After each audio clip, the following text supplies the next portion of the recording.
He kōna ipurangi tēnei nā te reo irirangi o Aotearoa. Kia ora koutou, nau mai haere mai, and welcome to RNZ100, a century of stories.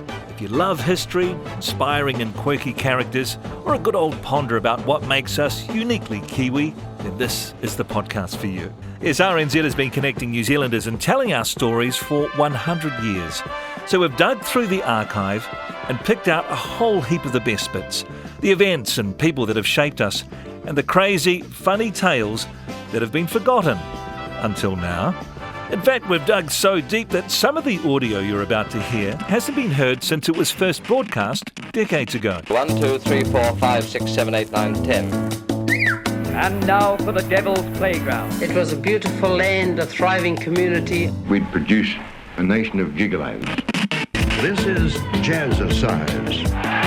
Music to go, chanting, rugby. What this bill about is abnormal sex between males. We wouldn't have known a sexual urge if we'd fallen over one. New Zealand is brimful of interest.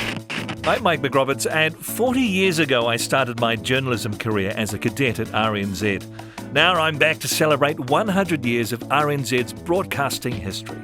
Over those 100 years, RNZ has reflected and connected New Zealanders, and this series will highlight just how wide and impactful RNZ's presence has been. This episode is Wealth and Work, how we've made our money, lost our money, and what jobs have meant to us. Joining us is a man who knows a bit about hard work, the voice of Morning Report and an RNZ veteran for 44 years, Jeff Robinson. Tēnā koe, Jeff. Tēnā koe. How are you, Mike? I'm good. I bet those 44 years just flew by. Most of the time. Occasionally there were minutes when I thought, why am I here? Why am I doing this? But no, I was lucky enough to find a job I enjoyed. People seemed to like me doing it, so I stayed there. And we're thrilled you're here today.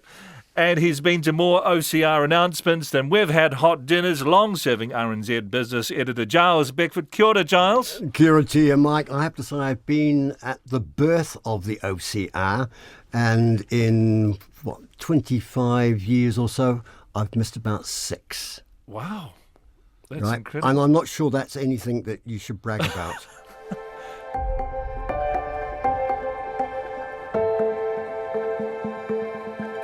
Well, Kiwis are world famous at working. Need a fence up by tomorrow? No worries. Need help moving house? Your mates are on the way. But as good as we are at it, we haven't always had the opportunity to work. The Wall Street crash of 1929 had affected virtually every country on the planet, and New Zealand was no different. Up to 30% of the potential workforce was without a job, 6 times higher than the current unemployment rate. The effects on Kiwi families were devastating. On one particular morning, it was icy cold, and the kindergarten teacher had come before school to prepare the work for the day, and a little girl fell down in the ice in the playground and her frock was wet. So she asked me if I would bring her in and put her in front of the fire and peel the frock off and dry it before the bell rang and the other children came in. And that was my first contact with real poverty, I think. I'd always had an idea until that time that if you were poor, you must be a bit shiftless or something in comfortable New Zealand. But when I peeled this frock off, I was jolted out of my complacency by the very thin little body that was shown and the ribs, which you could count every one, the grey skin of malnutrition. And what shocked me most of all, I suppose, as a growing girl, was the fact that the garment I was holding in my hands was the only garment which she had. There was just nothing underneath it on this icy cold morning. Well, I guess they called it the Great Depression for a reason, right? It was just something that, hearing those stories, those quite visceral stories, just really hard to comprehend. It was. I remember seeing in various history books just the demeaning circumstances in which people lived, how once proud people, not long back from the war really, were completely and utterly, they were eviscerated mentally, some of them almost physically. And for this to crash land on them just really exacerbated the plight that they were in.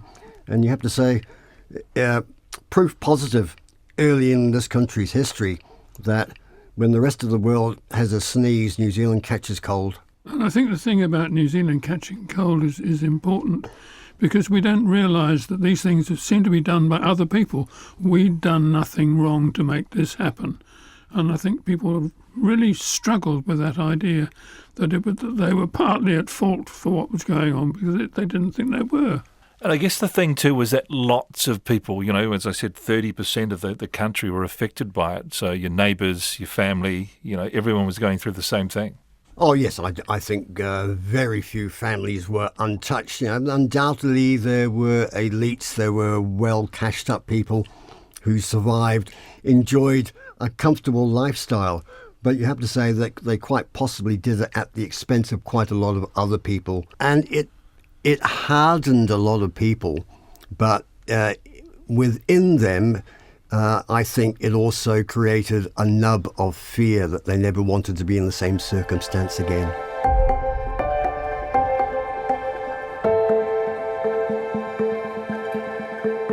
Well, as painful as the Depression was, it did teach us a valuable lesson about looking after our most vulnerable. The Hungry 30s saw the first ever Labour government elected on a platform of ensuring every Kiwi had the right to a reasonable standard of living. The pension had been introduced in the late 1800s, and there were benefits for widows, minors and disabled people. The Social Security Act of 1938 took this much further, creating a cradle-to-the-grave welfare system that everyone could rely on if they fell on hard times. As revolutionary as it was, the benefit wouldn't make you rich. Kiwis had to think of other ingenious ways to get ahead. As a group of West Coast miners told RNZ in 1995, sometimes that involved hacking off chunks of your own body. I remember one time a joker, when they got desperate and wanted some money, said, how much is a finger worth, An index finger was worth about £300 at the time. You got it chopped off? If you got it chopped off. Like accident compensation? Yeah. You could buy a new Chev in the late 30s, I think it was, with the forefinger of the right hand would buy a new Chev. Yeah. Anyway, we're coming down the jig one day, and this fellow was talking about he was in debt and he wanted money for this and money for that. And a fellow called Jack Griffin said, I'll cut it off for you. And he said, will you? And he said, yeah. He said, well, I can't bear to watch it. He said, I'll get in behind the brattice and I'll put my finger through the through the brattice. Will you cut it off? And Jack said, yeah. He put his fingers through, but he put two fingers through. And he said, right, it's done. And he pulled his hand back. You've cut two off, and he fainted. Now, Giles, you've probably already done the calculations, but in today's money, those two fingers would be worth almost $90,000. Yeah, look, it just strikes me that he could have bought a new Chevy, but he might not have been able to steer it properly. Well, speaking of slogs, if any industry is to find us as a people, it's farming, the connection with the land and weather, and the good old-fashioned physical work. The shearing chaps, some of the greatest chaps should meet in a shearing gang. Well, if you've got a ton of guts, you make a good shearer, I think. There'd be a lot of character and a lot of go about them because the whole country depends on this, and you can't be a drongo if you're in a shearing gang. No, you did right there. Can't be a drongo. And rely on it we did. Wool was huge for New Zealand. In 1860, it earned us nearly 90% of our export income and remained the anchor for our economy for another century. When the Korean War broke out in 1950, the US rushed to stockpile wool for military uniforms and other essentials. Prices tripled overnight, and shearers became some of the most well-paid blue-collar workers in the country. It didn't go to their heads, though, as Rangatike farmer Arthur Davis told RNZ's Jim Henderson in 1969, come morning tea, there was only one thing on everyone's minds. What's the conversation at smoko time? Sheep. It's always sheep. Sheep shearers, gear, grinders that won't grind, cutters that won't cut, cooks that can't cook. It's always shearing or subjects associated with shearing. And work like this, so important to New Zealand and our economy, Giles. Well, it's what New Zealand does best and has done through its entire history. I mean, what is the core of the New Zealand economy? The core of the economy is actually we turn grass through sunshine into agricultural products, right? That to me is the base formula for it. And it was the start of the New Zealand economy, the backbone of the economy in the 1850s, 60s, wool, meat.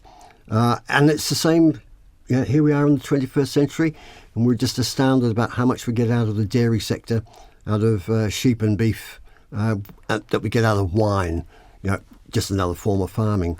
And once again, it's that formula. Sunshine, grass, good soil, animals, export. Wool accounts for less than 2% of our GDP. It's a far cry from the wool boom days. So what do you think's happened there? Obviously, we've had sort of synthetic fibres come through, but it's once again changed New Zealand. I think partly it's the economics. As you say, synthetics are much cheaper. It's probably changing tastes. Our national flock is, what was it? When I arrived as a kid, it was... 60 million sheep. 60 million for 3 million people. Yeah. That's right. And now it's about 20 million sheep, or just above that, for 5 million people.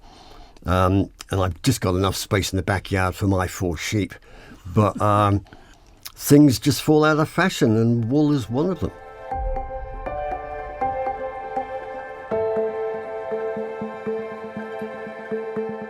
But luckily, just as wool was tapering off, there was a fuzzy, delicious New Zealand export finding its feet. In 1904, Mary Isabel Fraser, the principal of Whanganui Girls' College, had been visiting China and brought home with her the seeds of a sweet green and brown fruit. First, we called them Chinese gooseberries, then kiwifruit. Once we got the name sorted, we started tinkering with the taste. The classic green kiwifruit was known as the Hayward after the Kiwi horticulturist who developed it. But by the 90s, we were experimenting with an exciting golden version. As grower Alan Harris told RNZ's Country Life in 1998, it had the industry buzzing. I suppose there was perception that it was just going to be another kiwifruit. It's just a Hayward, perhaps slightly different. But the actual texture and the taste were so different to excite me that I just came out of that meeting and said, right, let's put in an expression of interest now. Because there was no turning back. There was not even second thoughts. It was just, let's go for it. The gold kiwi fruit had been worked on for more than 15 years by the time it was released to growers in 1995. Its development was top secret, and for good reason. The previous year, a Chinese scientist was caught red-handed trying to leave the country with 15 newly developed apple cuttings stuffed in a briefcase. The official was one of a party of 5 who'd been visiting New Zealand at the invitation of the Ministry of Foreign Affairs to study apple growing. He was stopped at Auckland Airport on Sunday trying to smuggle out bud wood from a just-developed New Zealand apple variety. There's a bit of irony here, isn't there? If you think back to Mary Isabel Fraser in 1904, just casually bringing home some seeds from China, which turned into this, massive industry for us, and we're very, very protective of it. Did we have a concept of industrial espionage in those days? Just a few seeds, just a twig or 3. No one would have suspected the principal of a girls' college either, just to sneak in there, grab those seeds and get them back to New Zealand. Well, 1904, of course. I mean, it's a time when people collected stuff just out of academic inquisition. It was funny too, my grandparents still referred to them as Chinese gooseberries for a long, long time. I wonder who came up with the term kiwi fruit. That's the interesting one. It's one of those inspired little marketing ploys. Well, Jack Turner from Turners and Growers in 1959 came up with the name kiwi fruit. So there you go. What goes round comes round. Isn't it kind of crazy that a high school principal could essentially launch a $3.5 billion industry? Somebody must have gone, we can grow this on industrial scale and conquer the world. Yeah, I mean, that's what happens, isn't it? That New Zealand's very good at innovating. Someone gets a good idea and then suddenly everyone's using that same idea and we've got a boom. Well, of course, no podcast on Kiwis making money would be complete without mentioning our big, creamy kahuna, dairy. Before our dairy products made their way to shops across the globe, they passed through the hands of milkers like Mr. Shirtcliffe, a Yorkshireman who relocated his family of 9 from the bustling streets of Sheffield to the tiny Taranaki town of Patia in the 1920s. I used to be so tired after a day's work that as soon as I had tea, 7:30 p.m, I would go to sleep. And milking time, 3:30, would be round again. It was hard going. If we'd been New Zealand born, I don't think we'd have stuck it. It was only because we were fresh to the country, and England was so far away that we couldn't go back if we wanted to. We just had to stick it. There's quite a theme here, isn't it, for some of these early jobs, these early professions, if you like. They were tough. People had to work really hard. Hard yakka has been a characteristic of much of the way this country has evolved and developed and communities have grown. It's no wonder we needed an accident compensation scheme, I suppose. And it's no wonder that people just looked forward to reaching 65. We like thinking of ourselves as hard workers, though, don't we? Yeah, well, isn't that the New Zealand reputation? I mean, you go overseas, look at our own industry.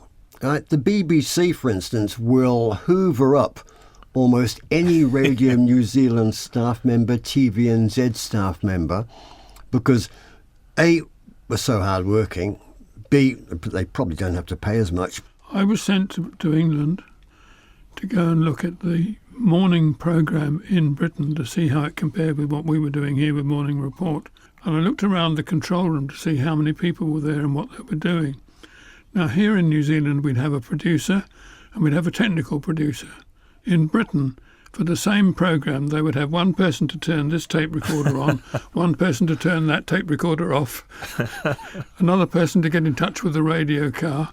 They had about 6 times as many people in their control room operating every morning to put a programme to air that we did with 2.5 people and a few bent pins. Well, working in New Zealand wasn't all sunshine and golden opportunities, though. We'll tell you about New Zealand's biggest ever workers' strike in a moment. But first, listen to this casual piece of government propaganda from RNZ in 1951.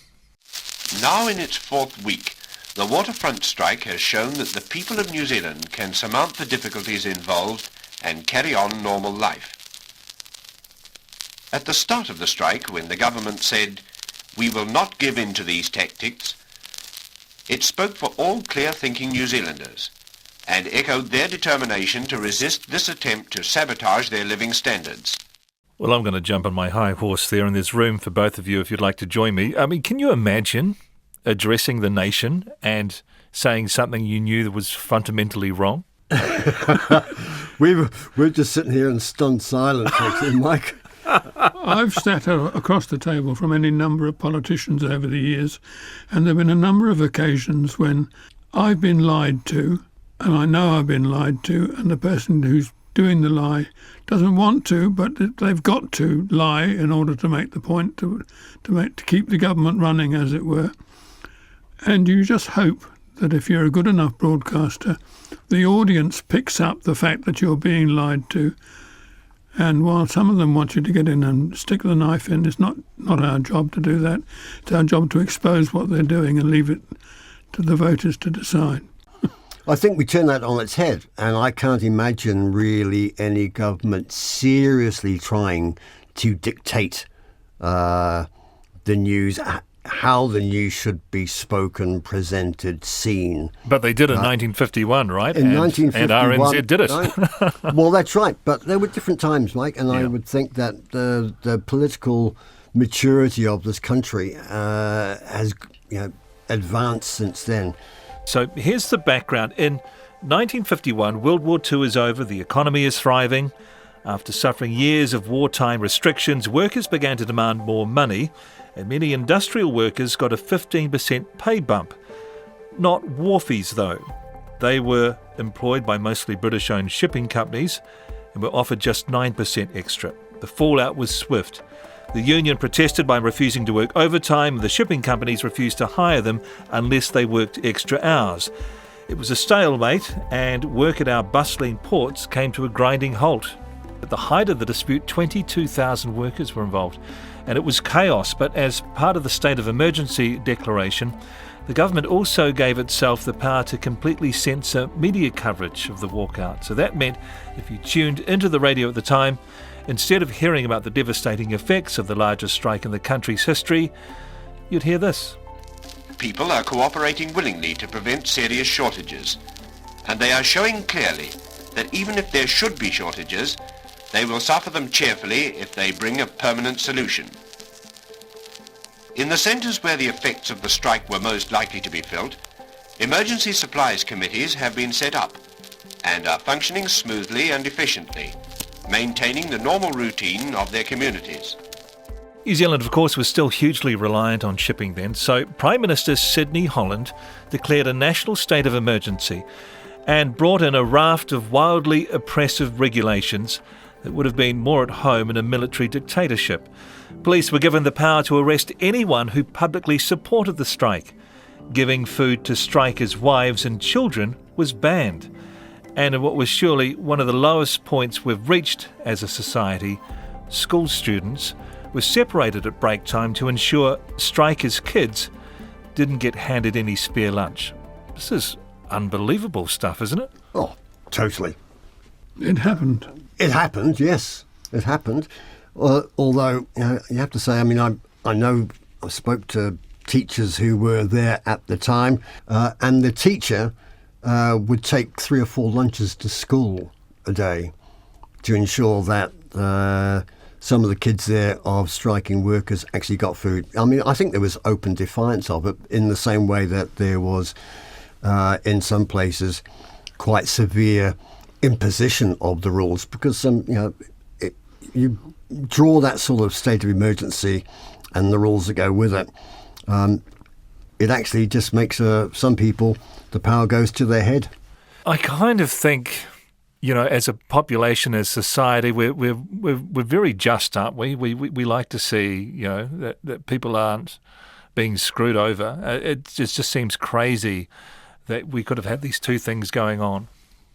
You can imagine, though, can't you? I would think. I imagine. Let me put it that way, that there are people who just think, look, they may have some points to make, but they're being very unreasonable, and we've just got to pull together. This is the Blitz wartime spirit in a sort of slightly different guise, but let's just get things done and look, just sit down sensibly and sort these things out. And memories are long, though, and I remember 65, taking the morning break and meeting one of the messengers from the bank I was working in.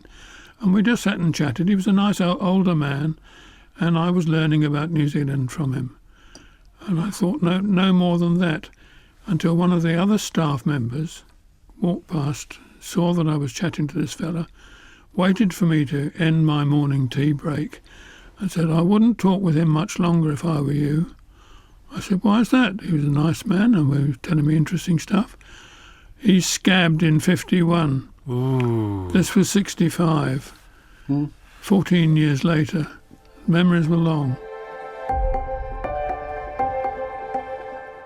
Okay, so time for some light relief, because along with peace, love and the Beatles, the 60s ushered in a whole new currency for little old New Zealand, and it was pretty exciting. Out with pounds, shillings and pence, and in with the dollars and cents. And if you had any burning questions, the Decimal Currency Board had you covered.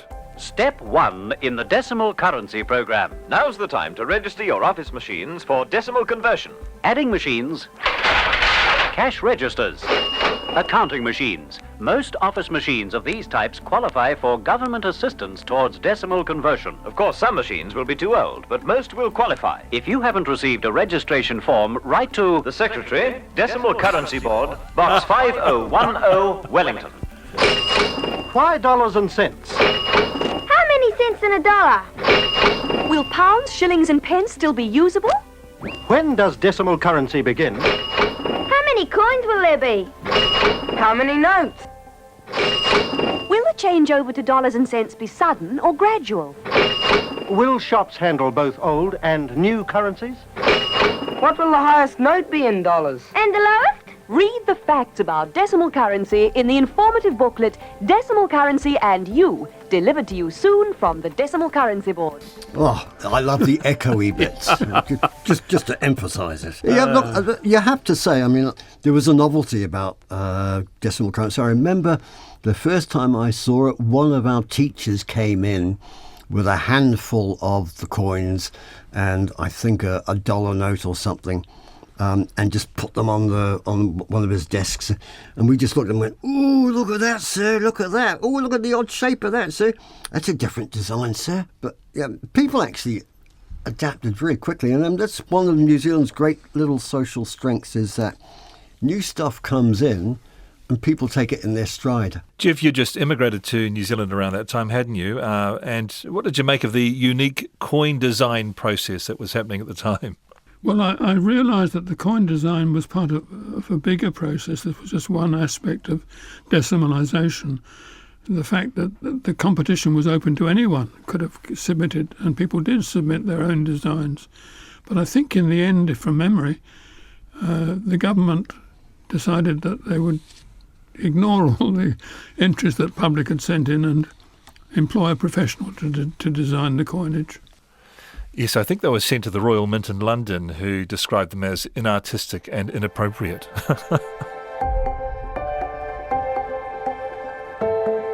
So, with all that snazzy new money in our pockets, we needed to find ways to spend it, and what better way to get rid of your loose change than to go and get a massage that wasn't really a massage at all.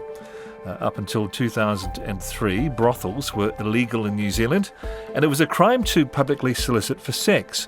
Those in need of physical relief flocked to the massage parlour instead, as RNZ's Jack Perkins discovered in 1976. What is the sexual treatment that you would give? Is it that there are various stages?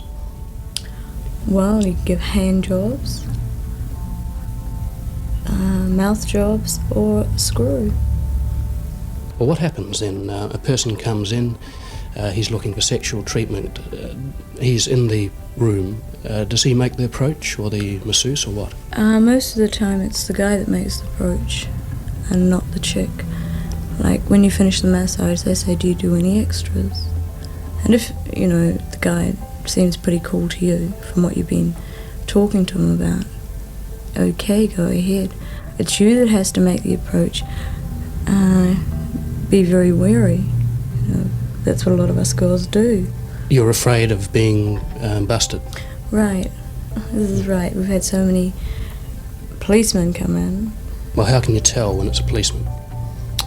Well, a policeman has his own distinct look, and they ask too many questions. Has this all happened recently? Is it something that's mushroomed? Yes, I think it has. In the last, say, 2 or 3 years, there's been more places opening as massage parlours, which have only been covers for brothels. Well, if you've ever wanted to know what three men desperately trying not to make eye contact at each other sounds like, this is it. Quite a bold piece of broadcasting, I might say, for the time. Look, it's what, as they say, the second oldest profession or whatever, and it was a sign of the times that it was legalised. It was shameful that it was illegal for so long, that so many women were persecuted for one reason or another engaging in the trade. And it was, the reaction of the authorities was driven by so much hypocrisy from people who, in public were virtuous and in private were a little on the venal side. Well, something that's even more sacred than our right to pay for sex with strangers is our right to use our beloved cars at any time we like. Aotearoa has one of the highest car ownership rates in the world. So when the government introduced carless days in 1979, it went down like a cup of cold sack. It worked like this. In 1979, the Iranian Revolution sent global oil prices off the charts and reduced supply. In a well-meaning attempt to reduce our fuel usage, the government required drivers to get off the road 1 day a week and cars across the nation were slapped with stickers indicating which day they had to stay put. It was a noble plan, riddled with errors. Exemption stickers were easy to forge, prosecutions were rare, and as this caller told RNZ in 1979, it added an impenetrable layer of bureaucracy to everyday life. Last Wednesday was my carless day, and I decided I had to walk because there was no alternative means of transport, living about 6 kilometres out of town. This morning, faced with the same problem, I decided to do something about it. So I rang the Ministry of Transport, and they said, well, it's nothing to do with us, ring the post office, or go and see the post office and apply for an exemption sticker. So I went into the post office, and they gave me an exemption form to fill out. And seeing I didn't come under any of the categories on the back of the form, they said, well, sorry, you don't qualify for an exemption sticker. So they said, go back to the Ministry of Transport. So I then proceeded to ring the Chief Traffic Officer, who said, well, I'm sorry, there's nothing they can do about it. They don't make the carless days, they only enforce them, they don't issue exemptions.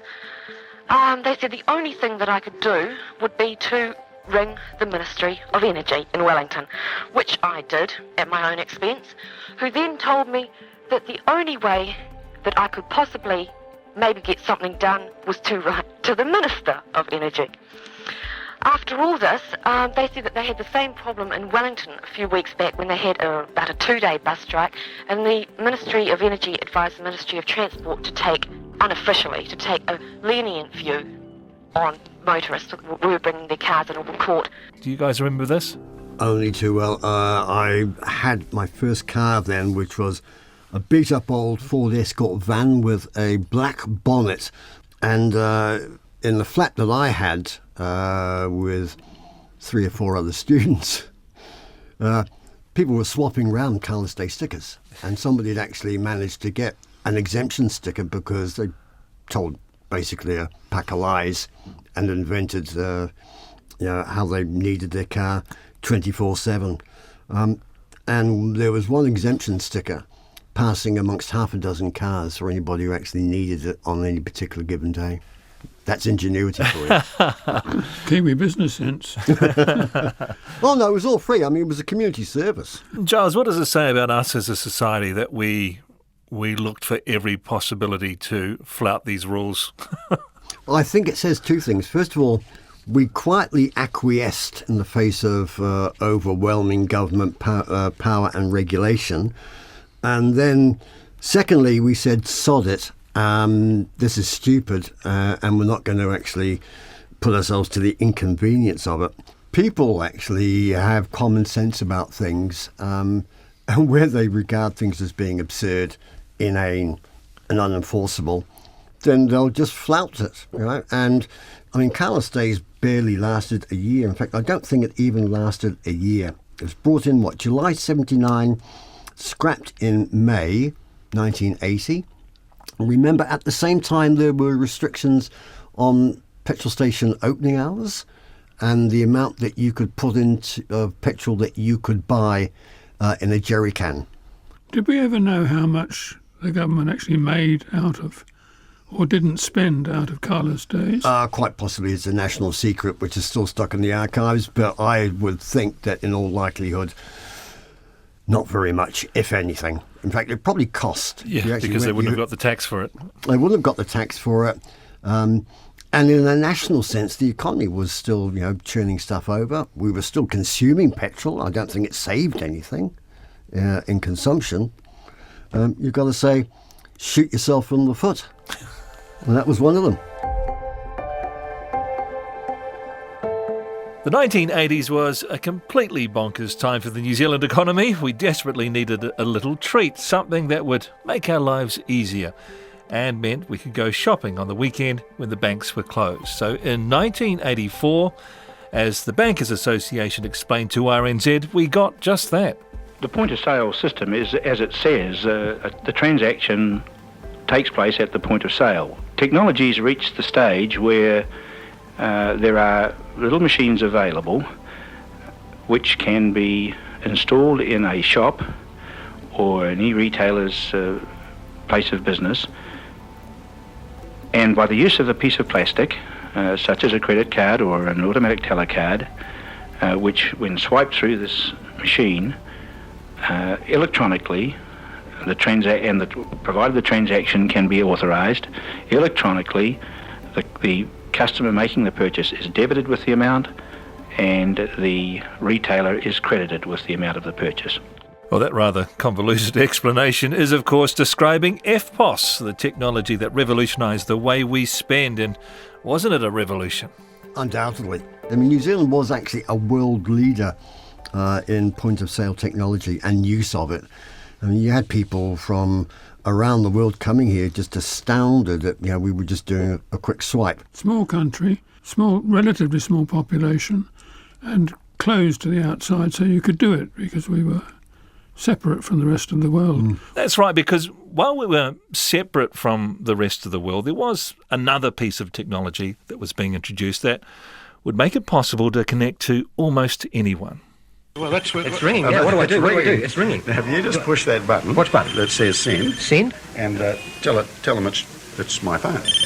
Press it hard. It didn't work. No, press it hard. There we go. The first mobile phones popped up in New Zealand in the 80s. They were a marvel, weighing at around a kilo with a 30-minute battery life. They were affectionately called bricks. But it was the 90s when they started becoming a must-have. A model like a Motorola Micro TAC Elite would set you back around $3,500 in today's money for a phone that did nothing more than just send and receive calls. But as this anthropologist told RNZ in 1995, the most important function of the cell phone was making us look really cool. It could be called an artifact, but it's probably beyond just an artifact. It actually begins to look like a piece of personal jewellery. In terms of people use it to sort of mark their status, they can flash it around. It's probably one of the best bits of modern technology you can actually use in this way. I mean, there were watches, and of course the bleeping watch, rather like the bleeping cell phone, probably preceded it as a sign of status.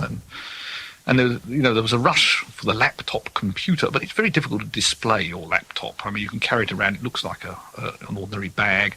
And if found at the airport in a squat position, you appear to be sitting on the toilet playing with it and stuff. But a cell phone, that's wonderful, You can get it out and hold it close to your face and flash it around and look important. And you can actually speak into it. Maybe the wife only asking you to get some extra meat for dinner or stuff, but you always have to say, yes, we'll sign the contract later or something. It sounds very important and rather grand.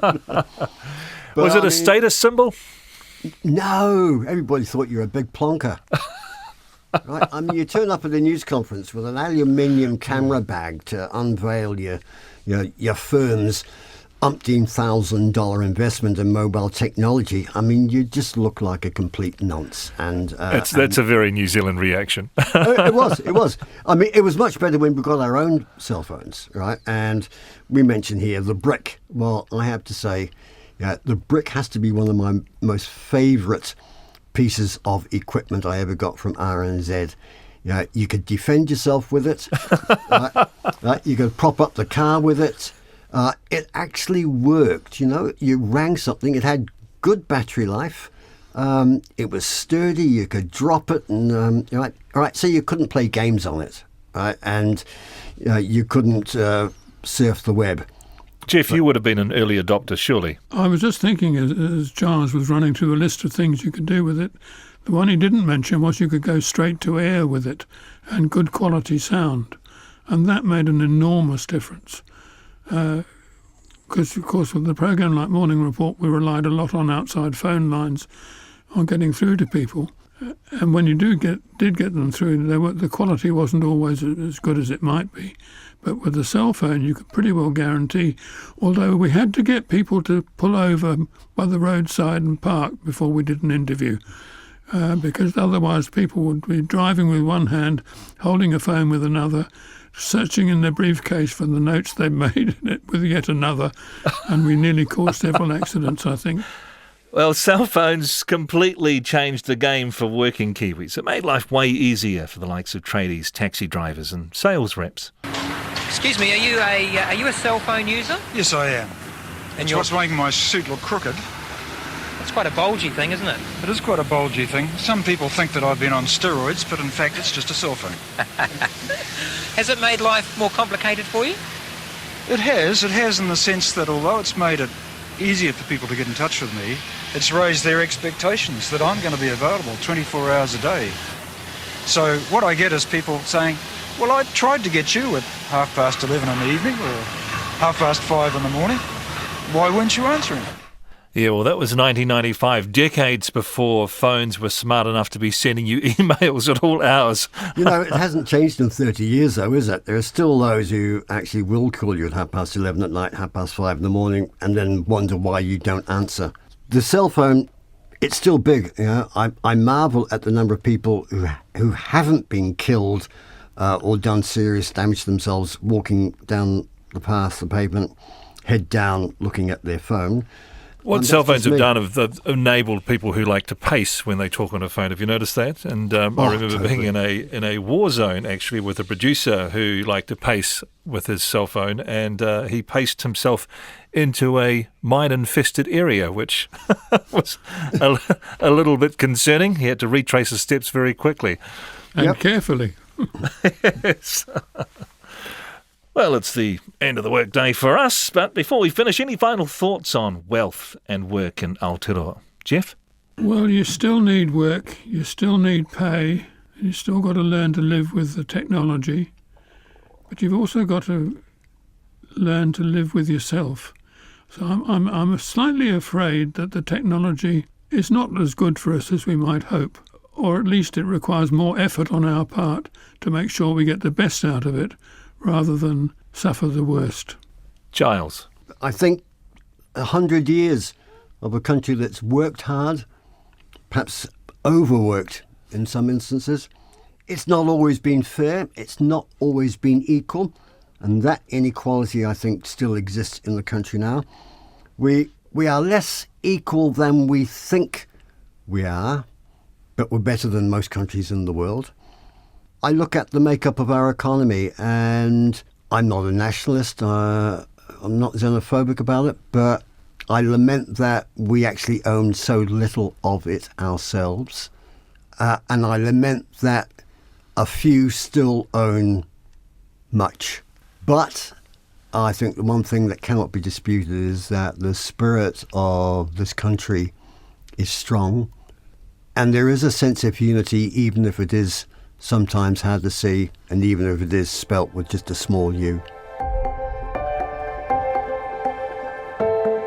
In the 30s, we were desperate to find work. Now we can't get away from it. There's always an email to respond to, a spreadsheet to finish, and you can do it all right here, right now. Have our working lives changed for the better? They definitely have for sex workers, who no longer have to pretend to be experts in muscle relaxation. Labour rights have improved too. Striking staff aren't usually treated like enemies of the entire country.